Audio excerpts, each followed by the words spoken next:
Well, what's up, everybody? Are you ready for some interesting news? Okay, so I've been in contact with the people from Lamb Weston, and let's start with the good news. So, for those you don't know, a little back information. I went to an interview for this job called Lamb Weston Potato Processing Company, and I was waiting to see if they were going to hire me. Okay, that's the back information. And they called me after this was actually my second interview today, and they said that they want to offer me employment. Hold on a minute. don't don't set off your fireworks and release your balloons just yet. So they said, yeah,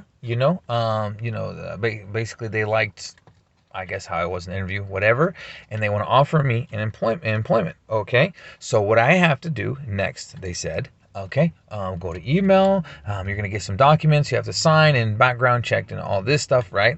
And basically, you're accepting their offer. Okay, good news so far, right?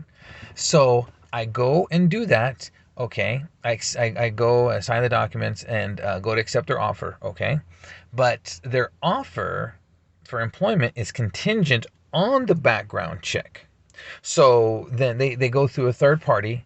And so I had to fill out all this personal information for a background check. And by background check, it's not just like criminal history background check. Like they want to confirm where have you lived for the past 7 years.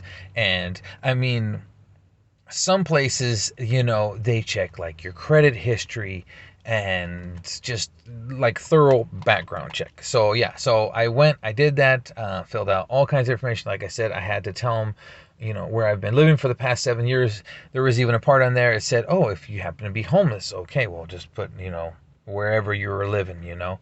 And so, yeah, I did that for the past 7 years. So these people are basically going to go deep into my history. About what fully entail, like I said, I don't know. Some jobs, they look into, your credit history. And remember, I had my account that closed recently, and I was telling you guys, I knew that was going to affect me. I don't know if they're going to look into that. They might look into that. I don't know. Anyhow, so I did everything that I was supposed to do. Again, going back to the scratch, I applied for this company, Lamb Weston. They called me for first interview. I did that. Okay, we like you. Come for second interview. Okay, they like me again. Call me back. We want to offer you employment. Okay, great. Go on your email, fill out all this information. Boom, boom, boom. I did all that, and now I wait. Oh, and part of the offer for employment, if they do accept me, if all goes well with this, the background check and all this kind of stuff, my start date, tentative start date, is 11/14, November 14th. So that's like 3 weeks from right now. So there's good news and bad news in all of in everything that I just said. So obviously the good news is I'm doing something right. Like I said, I go to the interview, I try to answer the questions honestly and and properly and all this. I try to look nice. I have my nice white t-shirt on. Actually I had my hoodie on because it's cold. I try to look nice. I try to say the right things, and obviously I did something right where they offer me employment. So that's all good news. You guys help me.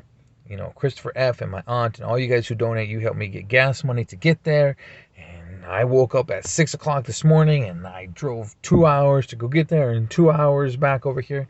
And so you did your part, I did my part, and basically, they're doing their part too. They're contacting me quick, boom, boom, boom. But it all comes down to this background information. I mean, not background information, background check. So yeah, so that's the good and the bad news. That the offer for employment is basically on the table. They're offering employment. I accept the offer for employment. It's just waiting on this third party to run through my background and whatever in the heck. I don't know if they're gonna look how many times I picked my nose in the last 7 years. I don't know.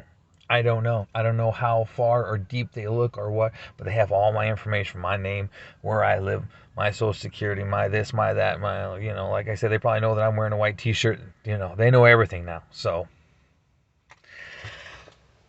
yeah. So if it all goes well, then I should start on the 14th. I think one of the emails was saying that's when orientation will be, and they'll say this is what you're going to do and all this kind of stuff on the 14th, 3 weeks from now. Okay, so if they hire me, the 14th.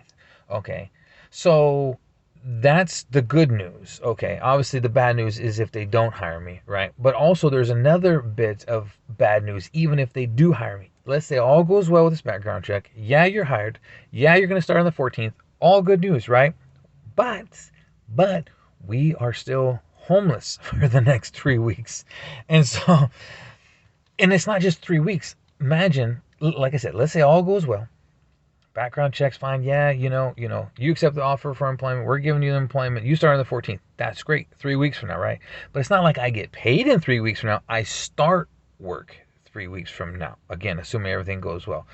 I start work 3 weeks from now, and then you don't get a paycheck to 2 or 3 weeks after that. And so I'm not getting any, basically what I'm saying is even if I do get this job now, even though everybody's accepted, everybody's on the same page, best case scenario, I'm not starting for 3 weeks and I'm not getting a paycheck for another, like, basically, I don't know, month and a half or whatever. That's the bad news because we're still homeless. We're still poor. That's the bad news. So, so my girlfriend, Becca, and I are like, we want to be happy. When they called, I was actually driving. When the lady called to offer me employment, I was very happy. But when she started having me fill out all this information, they want to do this really thorough background check, and like I said, I don't know how deep they look into. Oh, do you have any bank accounts closed and this and that? Which I do. They could take it into consideration. I don't know. So, but anyhow, even best case scenario, I get the job. It's still going to be like a month and a half before I get any money coming in. So that's the bad news. So I still need help from you guys, whatever you can, whenever you can. For everybody, for anyone who's already donated, I'm not, how do I say this? I don't want to put anybody out, not even for $1 or $2, let alone, some of you donate $50, $100, so I don't like putting anybody out for anything. And I always have said, if you are unable to donate, and some of my, my followers, they say, hey, I'm not doing good as well. I'm homeless, or I'm in a similar situation. And I understand that. And I don't want you to donate. If you're not doing well, you're barely getting by too. I really don't want you to donate because, I don't want to put you out either. So understand that, right? And again, even if you are doing well and you're already donated, I don't want to keep pushing the issue and having you donate more and more or whatever, right? So this is just because you got to understand also, I never know who's going to see my video. It could be like, say I get 100 views on a video. I don't know if it's 100 people who are already following me. Is 20 of those views somebody new?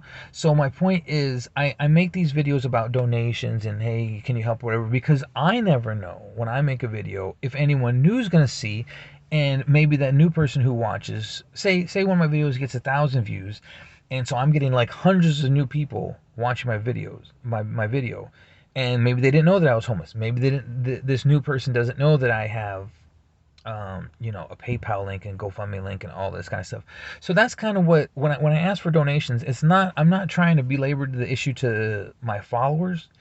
If you're my follower, whether you're my family or you just been watching my videos for a long time, my situation. I'm homeless. I have the donation links, and I remind you every now and again.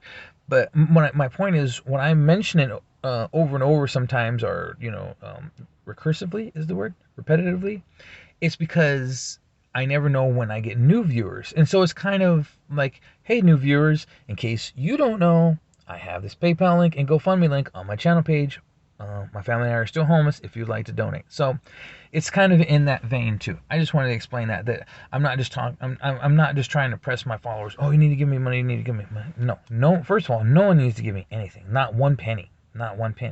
Anything you give, is from the kindness of your heart, and I appreciate it in my heart, and Becca does, and Nano does, if you could understand. So yeah, never feel obligated, regardless if you're a new viewer or if you've been watching my videos since day one. Never feel obligated, and so yeah, just help when you can. in saying all this, with this good news and bad news and maybe news, I might get this job. I wanted to show you guys one more thing. So I'm in my car right now, and as I told you guys, the engine light on my car is on, right? And also another thing popped up today, because I have an old car. Things happen. The windshield wiper, one of the windshield wipers, part of the rower thing started to come off. But instead of just telling you, I wanted to show you guys. So I'm going to turn on my car, just so, I don't want people to think that I'm bullshitting or whatever. I'm going to show you. I'm just going to turn on my car. Okay, now watch. So turn around. I can't see what you're seeing because I can only see. So you should. So you see the seatbelt light is not on because I don't have my seatbelt on. The emergency brake light is on because the emergency brake is on, and the parking light is on because it's in park. That's the mileage down there. And if you see, the check engine light is on. Okay, so you know that I'm telling the truth as far as that. I'm not making that up. I don't know how to turn that on or off, so I'm not doing that. And then look at the windshield wipers. See the part that's here. Let me make it go again.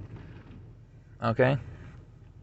Now, in showing you this, I hope you're able to see that. Like I said, when I turn the camera around, I can't see what you see because I'm using my cell phone. I don't have a camera, so there's no like screen on the back where I could see what the front is showing. So I hope you're able to see that. So anyhow, so me showing you that, I'm not trying to be like, oh, hey, feel bad for me because my car's all messed up. No, I'm just trying to basically show you that I'm not lying. Oh, don't want the lights. Oh, lights are enough. Good. Don't want to kill the battery. I got a new battery. I just want you guys to know that I'm not lying. You see, the check engine light is on. What it means, I don't know. But just to show you that I'm not lying, check engine light is on. As you see, one of my windshield wipers, that's already breaking down. Windshield wipers is not a lot of money, but it all adds up. The air filter, like I said, I still need, I don't know, $15, $20. Windshield wipers, another probably $15 to $20. The check engine light, that's going to be a lot more to get that checked, and God knows what's wrong with the car to fix it. But my point is just to show you, I'm just trying to prove to you, so you don't think that, I don't want anybody to think that I'm bullshit. Oh, maybe his check engine light is really not on. No, it is. So just being honest. That's all that, that's all these videos are about. It's just me, it's not me trying to complain. Some people are like, oh, you're complaining, go get a job, this and that. Like, if I'm not trying to get a job, I'm literally doing these interviews and signing my life away for these documents. I'm trying to get a job. For anybody new, again, this is for the new people, not my subscribers, the people who watch my videos all the time, all the stuff that's going on. But for the new people who are happening to be here, I'm trying to get a job. I don't like being homeless. I don't like asking for donations, okay? So, anyhow, that all being said, everything being said, so fingers crossed, and, I pray every day, I don't just pray to God for donations, but I pray to God, please help me get this job, or, help us get our family out of homelessness and get a, place to live and all this kind of stuff. And so, I pray and I hope that everything goes well with this background check and I do get this job. And if I do, that's good. That's great news. If I get this job, boom, I'll start working and, I finally can earn my own money. That's the good news. If all goes well, that's all good news. But the bad news, like I said, is even the best case scenario, I wouldn't even start work for another 3 weeks. I wouldn't receive a paycheck until, I don't know what they pay. Sometimes people pay every week, every 2 weeks, but at least for another 4 weeks, 5 weeks, however long, I wouldn't even receive a paycheck. And so in the meantime, like I said, we're still homeless, we're still poor, so we still need help in the meantime. So if anybody would like to help, again, as always, for the new people, because I know everyone who watches my videos already, you guys know, but for anyone new here, in case you're not aware, I have a PayPal link and a GoFundMe link on my channel page. Anything helps. Literally, sometimes people donate me $5 or $1 or whatever. And if you can't donate, that's also fine. Sometimes people just, throw me a nice comment. Hey, good luck, Matt. Hey, someone said on one of my videos, I'm going to cry. I'm going to cry even thinking about it. Someone said, hey, Matt, it was nice to see you smile. Wow. Just something like that because I know it is depressing. I do make depressing videos a lot. And for someone just to say that, they're happy to see me smile, So that, just nice stuff like that. I cry too much. Big baby. But my point is that, it's not all about money. The good comments help. Sometimes people don't even comment, they just give a thumbs up, or they like the video, or they share the I think one of my followers shared one of my videos the other day. It all helps. So I don't want anyone to think that it's just money that helps. Everything helps. And as I've said multiple times, just the fact that you're here watching my video, at the very least that you clicked on my video, that literally does help. Because I'm also, aside from all this job stuff, everybody knows I'm trying to get YouTube partnership as well. And so all the views help, all the watch time helps. Literally every minute of my videos you watch, especially the long form, not the shorts, all the watch time, it all helps. So you're like, man, I can't donate, I don't like the comment, I don't like the thumbs up videos, all that. You're like, I just watch your videos. I watch for a minute or two here. I can't even watch all your videos. You tell me. I could just watch for, 30 seconds here, 30 seconds there. That's fine. That watch time adds up. So it all helps. So I thank you to everybody. Everybody. If you're hearing my words, that means you're here watching my video. And that helps me. So thank you. Thank you to everybody. And thank you for the well wishes and the prayers. I'm going to continue to pray, And yeah. And I'm gonna tell you right now, regardless if the background check goes well and I get the job or not, I am proud of myself for going this far. Like I said, I woke up at 6 o'clock this morning. I trudged my ass up there, and I went to the interview, and like I said, I tried to say the right things and do all that kind of stuff. So I am proud of myself. I'm thankful for your guys' help. I am proud of myself, and I'm thankful for Rebecca and Nano. They're going through so much with me with this homelessness, and being outside and begging sometimes and all this kind of stuff for this whole over a year that we've been homeless. I'm thankful for them and their patience. I'm thankful for you guys and your patience. It's not even just watching the videos, it's the patience of you guys, because like I said, my videos are depressing a lot of times. I don't have positive things to report sometimes. And I know I've lost some followers. You see the subscriber count drops down, and some people just don't watch your videos anymore. But there's some of you guys have, stayed with us this whole time. And so I appreciate it. Anyhow, I'm rambling as I always do. So I'm going to go. But thank you for watching. I'll continue to keep you updated, and I'll see you guys next video.